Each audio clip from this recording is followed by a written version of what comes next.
అందరికీ ప్రభుత్వ ఉద్యోగాలు కల్పించడం ప్రస్తుత కాలంలో కష్టమని మంత్రులు కొండా సురేఖ సీతక్క తెలిపారు. అప్పటి వరకు యువత ఖాళీగా ఉండకుండా చిన్నదో పెద్దదో ప్రైవేటు ఉద్యోగం చేస్తే నైపుణ్యాలు అనుభవం సొంతమవుతాయని సూచించారు. వరంగల్లో 11,000 ఉద్యోగాల కల్పనే లక్ష్యంగా మెగా జాబ్ మేళా నిర్వహించారు.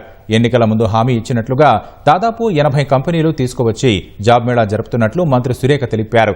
10 ఏళ్లలో బీఆర్ఎస్ 10,000 ఉద్యోగాలు ఇవ్వలేదని దుయ్యబట్టారు. ఓపికతో ఇంటర్వ్యూలు పూర్తి చేసి ఉద్యోగాలు పొందాలని అభ్యర్థులకు సూచించిన మంత్రులు మానవతా దృక్పథంతో అవకాశం ఇవ్వాలని కంపెనీలకు విజ్ఞప్తి చేశారు.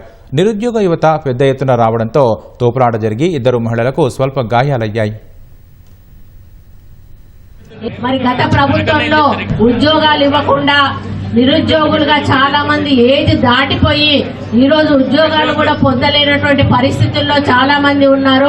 అటువంటి పరిస్థితి మరి మన ప్రభుత్వంలో రాకూడదని వాళ్ళు ప్రవేశపెట్టి ఏదైతే నోటిఫికేషన్ ఇచ్చి క్యాన్సిల్ చేశారో అన్నిటినీ కూడా మన ప్రభుత్వం వచ్చినాక దాదాపు 60,000 ఉద్యోగాలను మన ముఖ్యమంత్రి గారు నోటిఫై చేయడమే కాకుండా వాళ్ళకు ఉద్యోగాలు ఇచ్చి జాయిన్ చేసుకోవడం జరిగింది.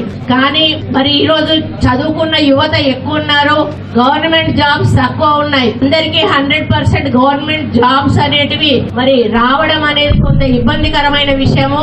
అందుకని అన్ని రకాల హబ్స్, మెడికల్ గాని ఇంకా రకరకాల ఎడ్యుకేషన్ గాని మరి ఇటువంటి ఇండస్ట్రియల్ గాని అన్ని రకాల హబ్స్ కూడా తీసుకురావాలన్నదే మన ముఖ్యమంత్రి గారి యొక్క ముఖ్య లక్ష్యం. గత 10 సంవత్సరాలలో మొత్తం చూస్తే కనీసం 1 lakh కూడా వాళ్ళు గవర్నమెంట్ జాబ్స్ ఇవ్వలేకపోయారు 10 years లో. కానీ ఈ రోజు సీఎం రేవంత్ రెడ్డి గారు వచ్చిన మొదటి ఏడాదిలోనే దాదాపుగా 59,000 గవర్నమెంట్ ఉద్యోగాలు ఇచ్చినటువంటి ఘనత కూడా ఈ యొక్క ప్రజాపాలన అని ఈ సందర్భంగా తెలియజేస్తా ఉన్నాం. వాటితో పాటు ఖచ్చితంగా మన ప్రభుత్వం ఇంకా రాబోయే కాలంలో మేము అంగన్వాడీ ఉద్యోగాలు గాని 14,000 ఉద్యోగాలు అవి కూడా ఇవ్వడం జరుగుతుంది. ఇంకా ఏ డిపార్ట్మెంట్లలో ఏమేం ఖాళీ ఉన్నాయో అవన్నీ కూడా తీసుకొస్తున్నాం.